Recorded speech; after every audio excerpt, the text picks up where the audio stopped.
कोई मीटिंग नहीं बुलाऊंगा। आज हमें इसी वक्त एक ऐसा डिसीजन लेना होगा जिससे कि हम देशद्रोहियों को जड़ से उखाड़ कर फेंक सके। सर, बात अब इतनी आगे बढ़ चुकी है कि पुलिस और लोकल गवर्नमेंट के बस के बाहर है। अब सिर्फ एक ही रास्ता है sir, military force. Mister Menon, आपकी क्या राय है? सर, मिस्टर सिन्हा ठीक कह रहे हैं। सर, इसके लिए हमें पूरी मिलिट्री फोर्स भेजने की जरूरत नहीं। ये काम एक ऑफिसर सिर्फ अकेला ही कर सकता है। सिर्फ एक? यस सर, सिर्फ एक। वो शेरों का शेर है और राजाओं का राजा। हमारी पूरी मिलिट्री फोर्स को उस पर नाज है। उसने जिंदगी में कभी किसी चीज से हार नहीं मानी, इसलिए उसे वन मैन आर्मी कहा जाता है। कौन है वो? ब्रिगेडियर सूर्यदेव सिंह। 1962 की जंग में मेजर सूर्यदेव सिंह ने दुश्मनों के कई हवाई जहाज अपने कभी न खाली जाने वाले तेज निशाने से मार गिराए। उनकी इस दिलेरी और बहादुरी की कदर करते हुए सरकार ने उन्हें परमवीर चक्र से सम्मानित किया और उसी के साथ मेजर से ब्रिगेडियर बना दिया। ऐसी ही बहादुरी और जाबाजी उन्होंने 1965 की जंग में भी कर दिखाई। टैंक युद्ध में दुश्मन के दांत खट्टे करते हुए ब्रिगेडियर सूर्यदेव सिंह आगे ही बढ़ते चले गए। खुद अकेले ही मशीन गन लेकर दुश्मन के खेमे में घुस गए और दुश्मनों की 4 चौकियों पर तिरंगा लहरा दिया। सिर्फ यही नहीं, इससे भी बढ़कर दिलेरी और बहादुरी उन्होंने 1971 की जंग में भी कर दिखाई और दुश्मनों को मुंह तोड़ जवाब दिया। सत्यवादी तुपे, टोकले की औलाद एक कौन सी फिल्म लाया? हमें उसकी सूरत देखनी है, उसकी बहादुरी की चर्चा नहीं सुननी। अरे जंग के मैदान में कोई भी तिस्मार खा बनकर वीर और परमवीर चक्र चटक लेता ही है, लेकिन वो कितना भी बहादुर क्यों ना हो, मेरी तलवार की धार से और गोलियों की बौछार से उसे कोई नहीं बचा सकता। कोई नहीं। ना तलवार की धार से, ना गोलियों की बौछार से। बंदा डरता है तो सिर्फ परवरदिगार से।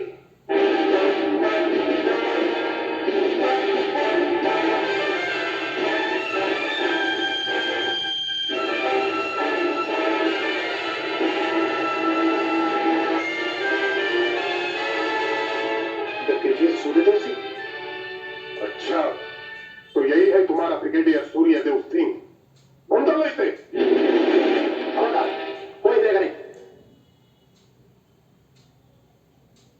हमारे कमांडोज ने तुम्हारे सब साथियों को घेर रखा है। स्वामी जी, जरा अपने पीछे नजर डालो। ये कमांडो बड़ा खतरनाक है। तुम्हारा बाप है, पत्ता हिलने से पहले ही पेड़ काट डालता है। तुम्हारी भलाई अब इसी में है कि बिना हिले जुले खामोश खड़े रहो।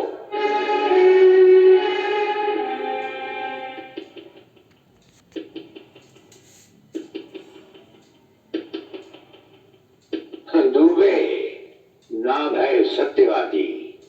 सत्यवादी दुबे। जैसे गधे की पीठ पर घोड़े की सीन अच्छी नहीं लगती, वैसे ही तुम्हारे कंधों पर ये सितारे अच्छे नहीं लगते। और ये कमरबंद पेटी भी अच्छी नहीं लगती।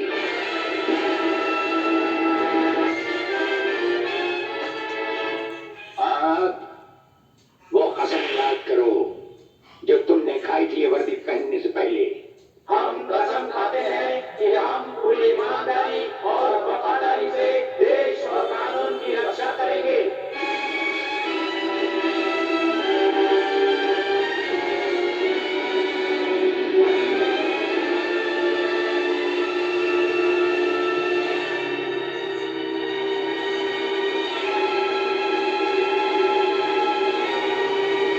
हम तुम्हें सिर्फ ये बताने आए हैं कि अगर तुमने तिरंगे के खिलाफ कोई भी कदम उठाया तो हम तुम्हें वो मौत देंगे जो ना तो किसी कानून की किताब में लिखी होगी और ना ही कभी किसी मुजरिम ने सोची होगी।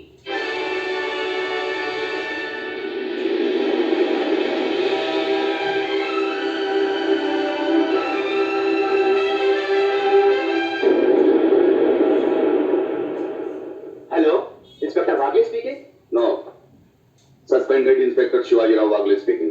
सर, डीएसपी साहब ने आपको अर्जेंट बुलाया है।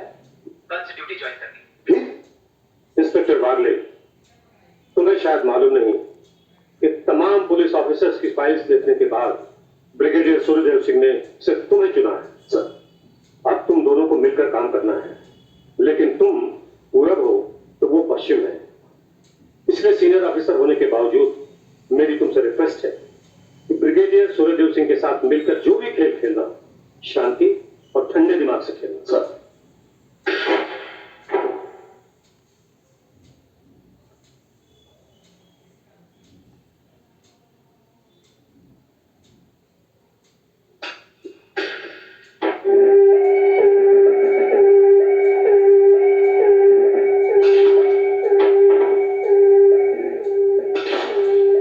बड़े प्यार से खेल रहे हैं आप।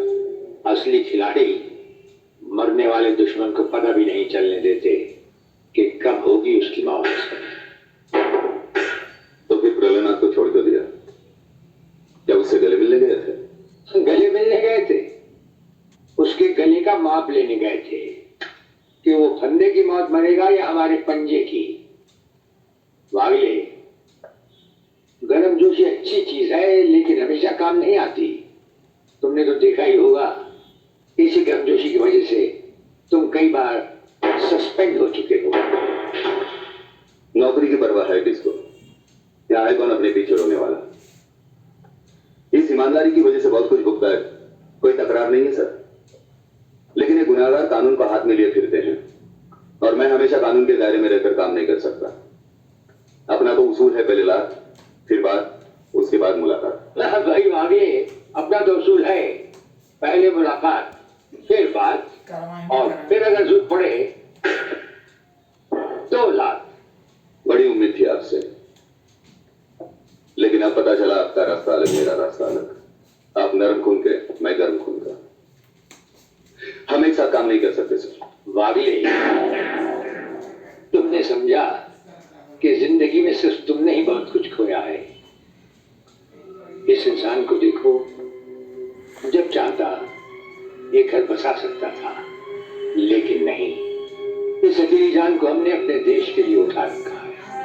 दोनों का मकसद एक है, मंजिल एक है, सिर्फ रास्ते अलग अलग हैं। नहीं वागले, हमारे रास्ते भी एक हैं, मंजिल एक है। और फिर इतनी बड़ी दुनिया में तुम्हारा कौन है? कोई भी नहीं, सिवाय फर्ज के। इस दुनिया में हमारा कौन है? कोई भी नहीं, सिवाय फर्ज के। अगर फर्क है तो सिर्फ सोचने के ढंग में और काम करने के तरीके में। अब हमें इस फर्क को मिटाते हुए ये युद्ध एक साथ लड़ना होगा।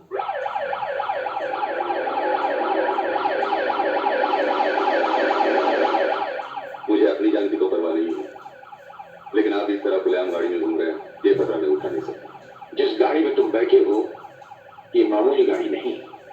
मामूली गाड़ी मामूली आदमियों के लिए होती है, ये गैर मामूली गाड़ी है, एक गैर मामूली इंसान के लिए। बुलेट प्रूफ, और इसमें ऐसे ऐसे गैजेट लगे हुए हैं जो बम से लेकर पटाखे तक की खबर में मिल जाती है। लेकिन इस वक्त हम जा पा रहे सर। गाड़ी रुकने पर तुम्हें खुद ब खुद पता चल जाएगा।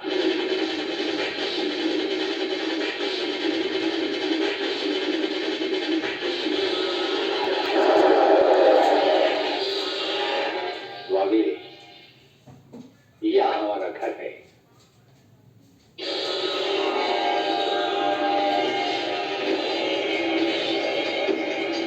यहाँ तो सिर्फ चारों तरफ जंगल ही जंगल नजर आ रहा है, रहने की तो कोई जगह ही नजर नहीं आ रही। अभी नजर आ जाएगा। बहादुर,